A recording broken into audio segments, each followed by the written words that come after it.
This is part L now of the comprehensive example, which basically means that we're going to have to do everything that we did, but here we're using Matlab and Robotics Toolbox.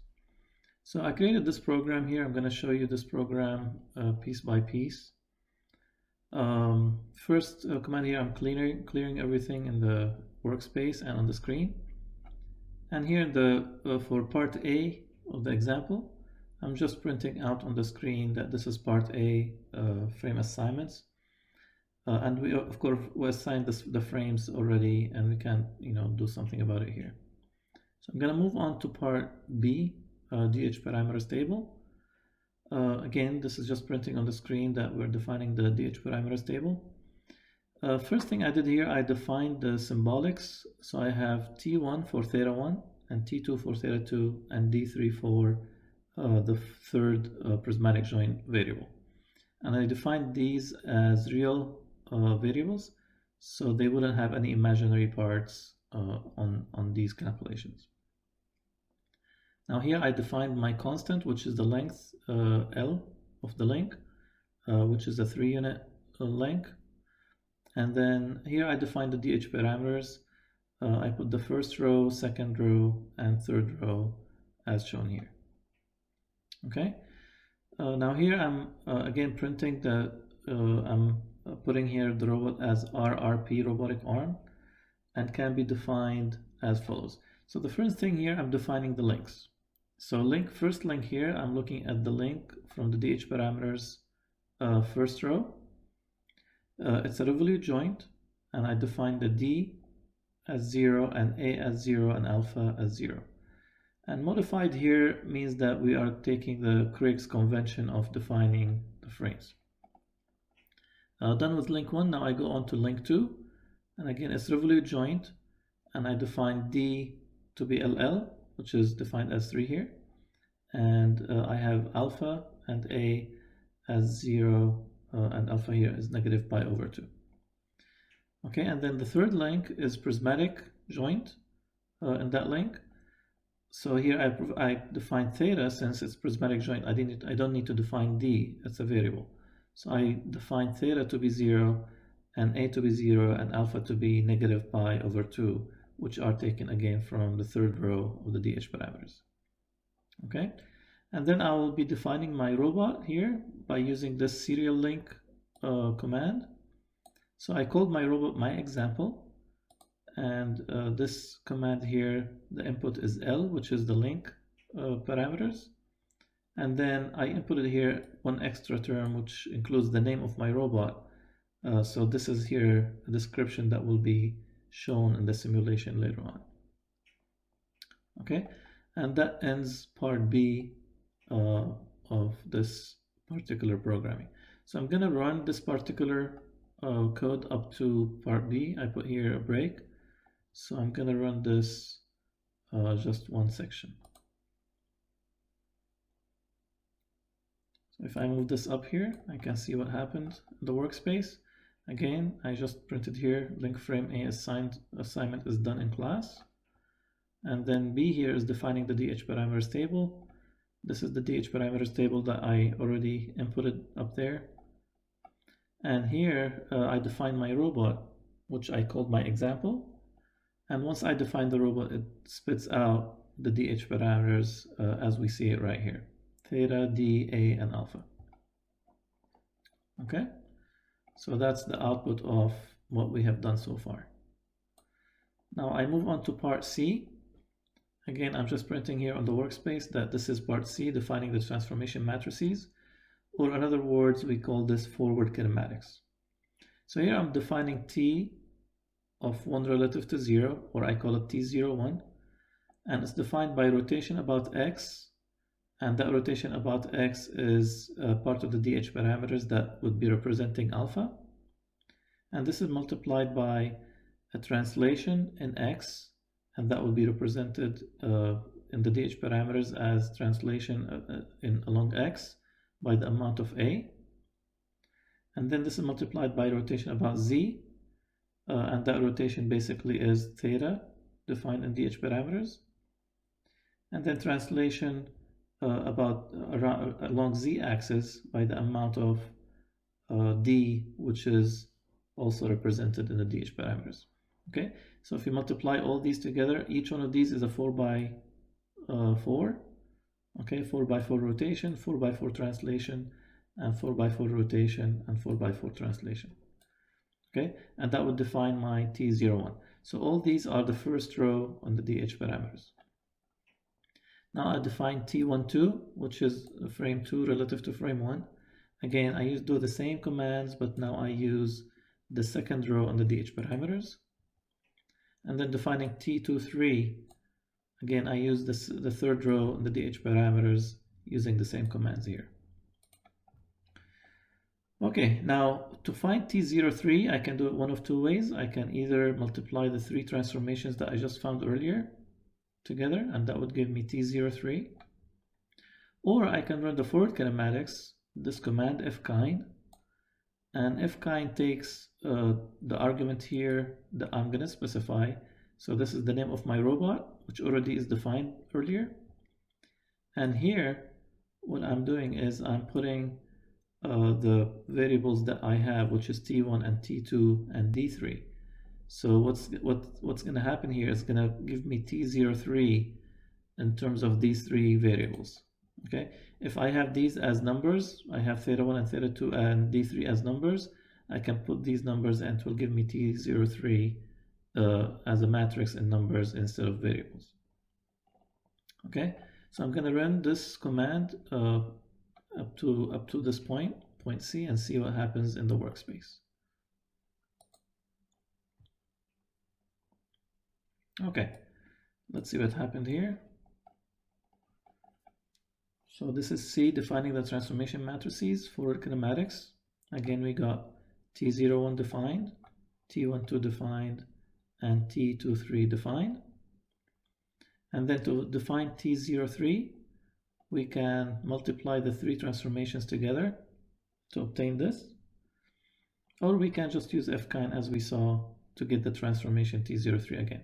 Now we notice here that there are huge numbers of fraction, and these numbers, Matlab does not recognize what these variables are. And because we have variables, these huge numbers end up to be either zeros or 1. So if you simplify this, because we know that T1 and T2 are not very small actually, so this can all be approximated to either 0 or 1, then we will get the same as this transformation matrix. But if you notice this one here, all these are huge numbers divided by huge numbers, and they will either turn into zeros or 1, and that would give me the same transformation matrix. Okay, now let's move on to part D. Part D is finding the desired joint values or using inverse kinematics. Okay, so the T desired here is given in the example, so I just input the T desired here. And here in this command here, I converted T desired to a format or a class of variables that is used in Robotics toolbox.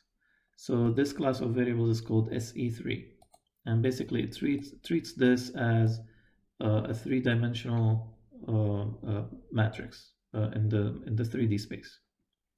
Okay, so after this conversion, I'm ready to use TD in the inverse kinematics command. So to find Q desired, I can use inverse kinematics in the command called ikind, and here I can specify my robot name, my example here, and T desired, which is given, I just put it in there, and then here I put the initial joint values, the desired values initially, because this is an iterative method and it uses a numerical method to find the Q desired. So in order for it to converge, I need to put here the initial Q0 or initial estimates of Q0. So I just put here 1, -1, and 1. And then I add the mask here, and what the mask is, it specifies what are the joint variables I'm controlling. So anything with a 0, that means this joint I'm not controlling, it's inactive, and 1s means that the joints are active. actually, these are not joints, I'm sorry, these are Cartesian coordinates. So what I'm saying here is I'm controlling x and y and z. So these are active Cartesian coordinates. And I'm not controlling omega x or omega y or omega z. So this is your Cartesian space at the end-effector. Since we have only a 3-joint robot, we can only control 3 Cartesian coordinates. And in that case, I'm controlling x, y, and z, and I'm not controlling omega x, omega y, and omega z. Okay, so this command here runs the inverse kinematics and gives me the desired joint angles and joint values. In this case, we have angles for revolute joints and we have distance for prismatic joint. And it will give me that for the desired transformation matrix. Okay, so let's run this and see what we get in the command space. Again, this is part D, finding the desired joint values or inverse kinematics. This is the T desired that's given in the example. I just input it here so that we can see how it looks like. And this is the Q desired, which are the desired joint values. This is a revolute joint, so this is an angle in radians. And this is a revolute joint, and again, it's an angle in radians. And this is a prismatic joint, so this is units, distance units. Okay. Now moving on to parts E and F and G, which is finding the Jacobian in frames 0 and 3. So here again, I'm just printing this in the workspace that we're finding now the Jacobians. And here I have 2 Jacobians to find. The first one I call J3, which means the Jacobian relative to frame 3. And again, the way I do this is a robot name, my example, dot Jacob E. So that means Jacobian relative to frame E, which is the end-effector frame. And here inside of the arguments here, I specify what are my joint variables. And in this case, they are T1, T2, and T3. These are variables and they are symbolic, so I would like to find the Jacobian in a symbolic form. If I replace these by numbers, I would be finding the Jacobian in numbers, which is something that we're going to do later on. Okay, so this here gives me a 6x3 general Jacobian matrix relative to frame 3. Now here in J0, I'm defining the Jacobian relative to frame 0. Again, I specify the name of my robot and the command here Jacob 0. That means Jacobian relative to frame 0. And the input here are my symbolic variables T1, T2, and D3. Again, that would give me a 6x3 general Jacobian relative to frame 0. So let's run this and see what we get in the command line.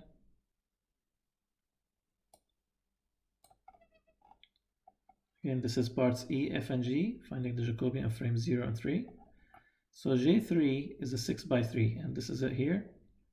And again, a lot of these very long fractions end up to be either zeros or 1. Okay, so this can dramatically be reduced, but Matlab doesn't do that, so you can do it manually. And then J0 here again is a 6x3 matrix. And as you see here, it includes a lot of huge numbers and fractions. But these are divisions, huge numbers to huge numbers. So they will end up to be either zeros or 1s. Okay, so that gives me the Jacobian relative to frame 3 and Jacobian relative to frame 0. Now moving on to part H, verify that J3 converts to J0. Again, we know that J0 and J3 basically are the same thing, but they're in different reference frame. So we can pre-multiply one by the rotation matrix to find the other. Here I'm printing that this is part H, verifying the J3, that it converts to J0. Okay, and here I call this J0 verify, so I don't confuse it with J0, so I'm just finding this temporarily here, and this would be equal to T03. This is the transformation matrix of frame 3 relative to frame 0, but then I only take the rotation portion of it, so I can put dot R, which only gives me the rotation portion of it. Okay, so this is, I'm constructing here the transformation matrix, the 6x6 transformation matrix. So this would be a 3x3 on the top left, And then on the top right, I'm putting zeros, 3, which gives me a 3 by 3 matrix of zeros. And then on the bottom left, I'm putting again zeros of 3, which will give me a matrix of zeros, 3 by 3 matrix of zeros. And then here on the lower right, I have T03, again, the rotation portion of that transformation, which gives me a 3 by 3 rotation matrix. So this whole thing here becomes a 6 by 6. And as we know, J3 is a 6 by 3. So when you multiply these together, we get a 6 by 3 matrix, which we are going to call J0 verify. Now, in order for me to find out whether they are equal or not, I call this J0 difference, which is basically I'm deducting J0 and J0 verify. J0 is the one that we found earlier from here, right?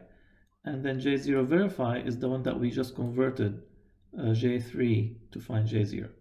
Okay, so these two should be the same. If I deduct them from each other, I should be getting as matrix a 6 by 3 matrix of zeros. All right, so let's run this and see how it looks like. Again, this is a part H, verify that J3 converts to J0, and this is J0 verify. Again, a lot of fractions of very long numbers, but then the difference here is a 0 matrix of 6 by 3, which means that J0 and J3 can convert to one another. Okay, now you go to part I. Here we need to extract the 3 by 3 square Jacobian for translation only. And again, remember, this is a 6 by 3 Jacobian, and we don't want 6 by 3. We need only a 3 by 3 or square Jacobian to control the robot using our 3 degree of freedom robot. So to do that, we can do it this way. We can say J0 equals to J0 of the first 1 to 3 rows. So row 1, row 2, row 3, and then all of the columns. So basically, I'm taking the top 3 by 3 elements of the J. Okay, and that would give me a 3 by 3, which represents only the Jacobian, the linear Jacobian of my robot. So let's run this element here and see what we get in the workspace. Again, this is part I, extracting the 3 by 3 square Jacobian. And here we got J0 to be a 3 by 3. Again, long fractions here, but they turn out to be either zeros or ones, and that would become a much smaller Jacobian matrix.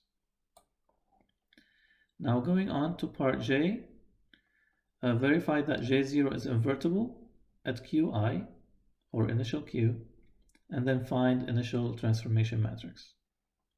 Okay, so again here I'm just printing this in the workspace that we're finding we are inverting the Qi, or finding that J is invertible, and then finding initial transformation matrix. So here I'm putting Qi, the initial joint values, to be negative pi over 4, negative pi over 8, and 8. These are given values. Okay, and then here I'm finding the Jacobian for these particular initial values. Okay, so the Jacobian for these particular values, again, I'm calling this my example. This is the robot name, .Jacob0, the same command that we used earlier. But here, instead of putting symbolic variables, I'm putting Qi, which is defined here by these numbers. Okay, and then here I have an extra command. Remember this, when I put this Jacob0, it's going to give me a 6 by 3, and all I need is the translational portion of the Jacobian. So if I put in between quotation marks trans, that gives me only the top 3 by 3 elements of the Jacobian, and then it will replace all the variables with the values of Qi, which is the initial joint values, and then that will give me J0. Okay, again, in order for me to find if this is invertible or not, I need to find the determinant of J0. So on this line here, I'm finding J determinant, and the command for this is determinant, and between the two brackets I input J0. Okay, So if this determinant is 0, that means J is not invertible. If the determinant is non-zero, then J is invertible. Okay, and then here I already know that it's non-zero, so I'm putting here, since J determinant is non-zero, then it's invertible. And then we would be ready to find the initial transformation matrix from the given initial joint values. And for this, we use the forward kinematics command. And here I put my robot name and the initial joint angles, which are given right here. Okay, so instead of putting here the symbols, I'm putting the actual numbers to find the initial transformation matrix. So let's run this portion of the command and see what we have in the workspace. Again, this is part J here. Verify J0 is invertible at Q initial and find T initial. So we can find here that the determinant is negative 24.49, which is a non-zero. That means J is invertible. Okay, and then here we found the initial transformation matrix that corresponds to the initial joint variables. All right, moving on now to part K. Find the Cartesian velocities V, then find Q initial plus 1. So Q initial plus 1, if we have steps and each step is the initial plus a step, then we need to find the second step here. If Q initial is the first step, then this would be the second step from Q initial. Okay, and for this we need to use the inverse of the Jacobian. Since we know that it's a square matrix and we know it's invertible, then we can invert the Jacobian at this step. Again, here I'm just printing this to the workspace for the step that we're doing. And here I'm finding the velocity, which is defined basically as 1 over the total time. So this is 1 over total time. And in the example, we know that the total time is 5 seconds. And I'm multiplying this by TD.TV. What this is, it takes the fourth column, the first 3 elements of the fourth column of the transformation matrix, desired transformation matrix. Okay, so this would be a 3 by 1. This is the desired column position, and this is the initial column position. Okay, so the velocity equals to delta positions divided by the total time. Okay, so this is the initial position XYZ, and then the desired position XYZ, and then this is the time, which is 5. So that gives me the velocities in the Cartesian space in X and Y and Z. So this is basically X dot, Y dot, and Z dot. And then here I'm ready to find the inverse of the Jacobian for this particular J0. Since we found J0 earlier, I can just invert that J0 for particular values that we have for the initial Jacobian. Okay. And then after finding the inverse of the Jacobian, I can now find Q initial dot. So that's the velocities of the joint variables, the initial joint variable velocities, and that would be equal to the inverse of the Jacobian times the Cartesian velocities. Again, we know this equation, we took it in class, so we are just inverting the Jacobian, multiplying it by the velocity, Cartesian velocities, to find the joint velocities here. All right, now once we found the joint velocities, we can move on to look at the delta t, the time for each increment. It's already given in the example that we are going in 5 seconds, 100 steps. Okay, that means each step would be 5 over 100 of a second. Okay, so I'm just finding delta t here, 5 seconds divided by 100 steps. All right, now here I'm ready to find my qi plus 1, which is what is required here to find.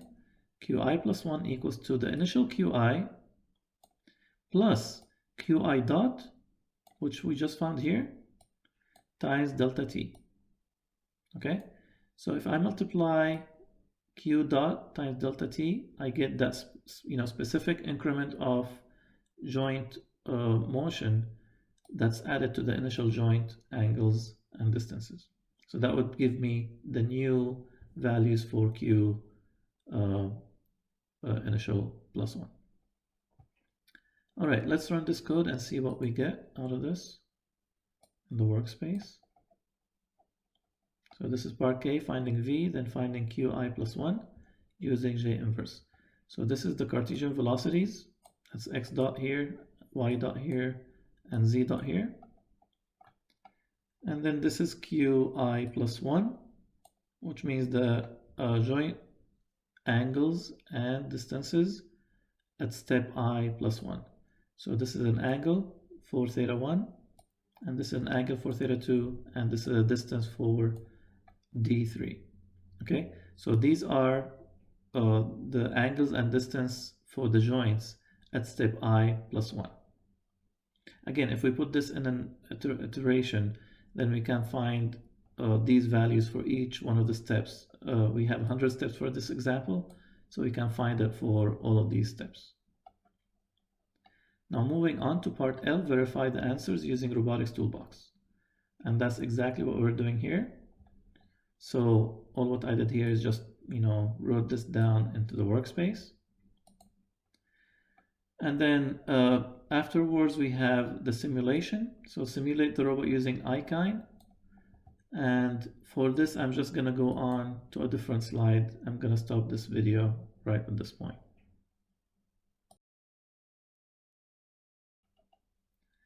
Now here for part M, I put this separately in a separate slide, but I tried to make this independent from what's before this.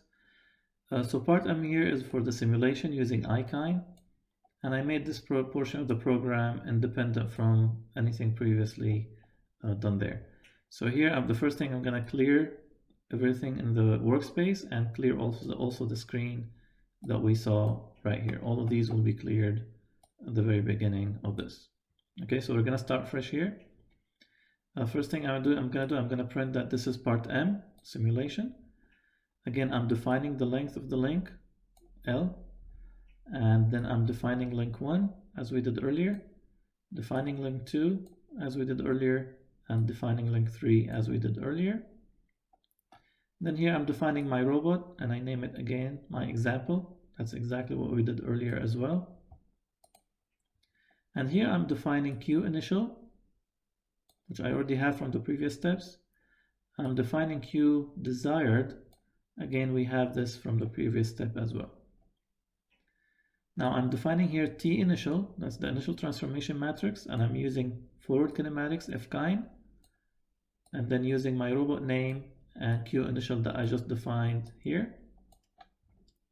And then I'm converting that initial transformation matrix into a double, so that all of the elements in that transformation matrix would be class double.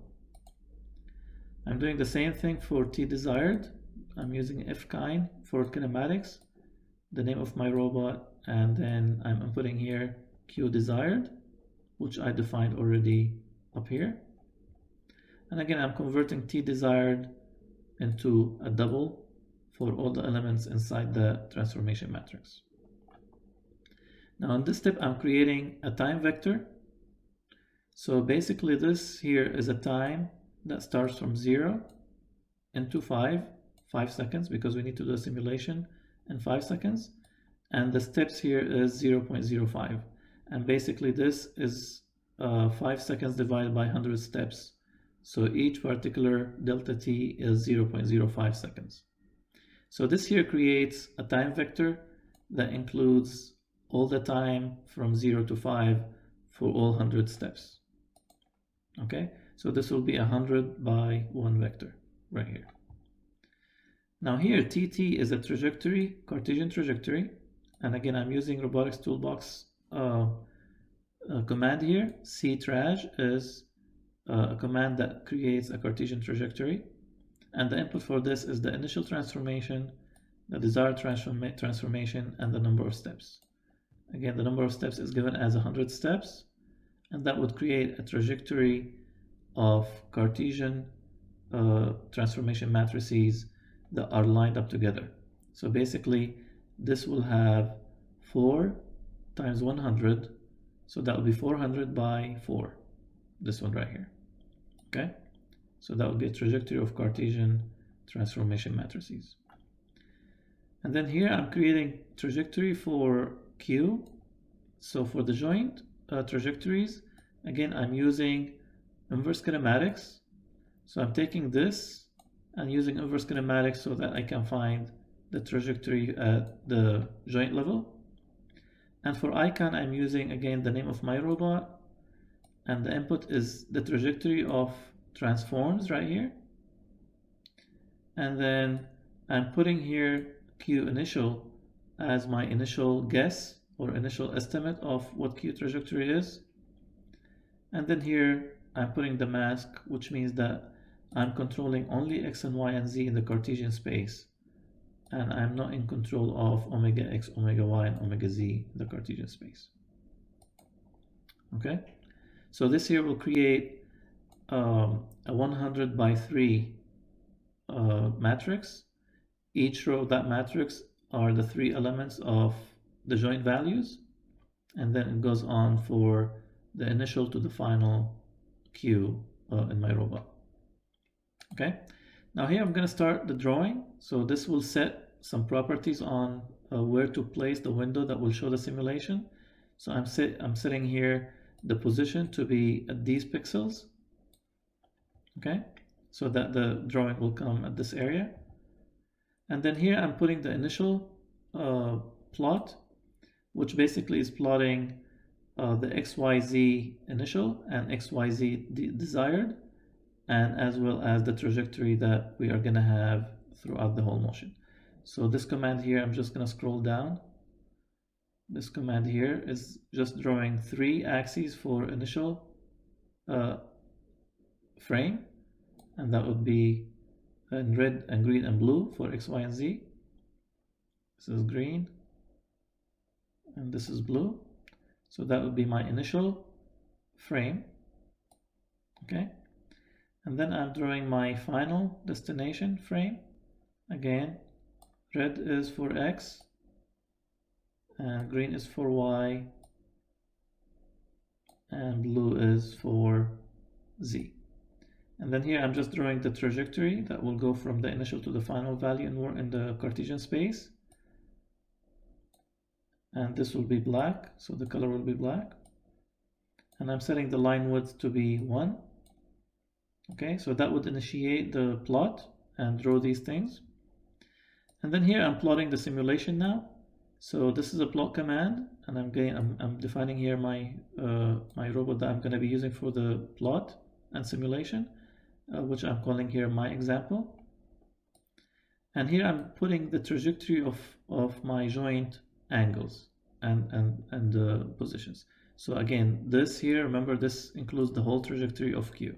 So I'm putting the whole trajectory here.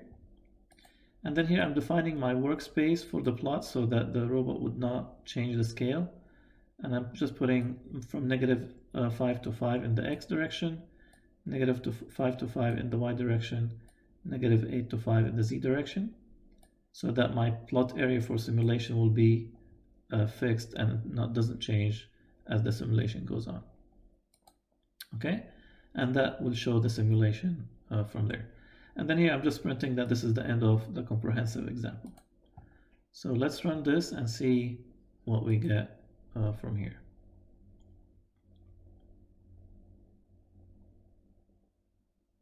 Again, all these are going through here, all the commands that we put.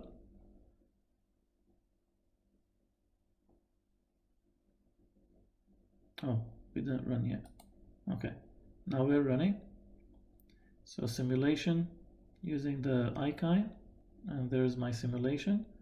This is the robot, and it's starting here. This is my initial value that I plotted the XYZ for. This is my robot, and this is the end effector of the robot, and this is my destination, and this is my trajectory. Okay, so that is what I have here, and I hope this is a program that you can create yourselves, or at least learn something from this lesson. Thank you.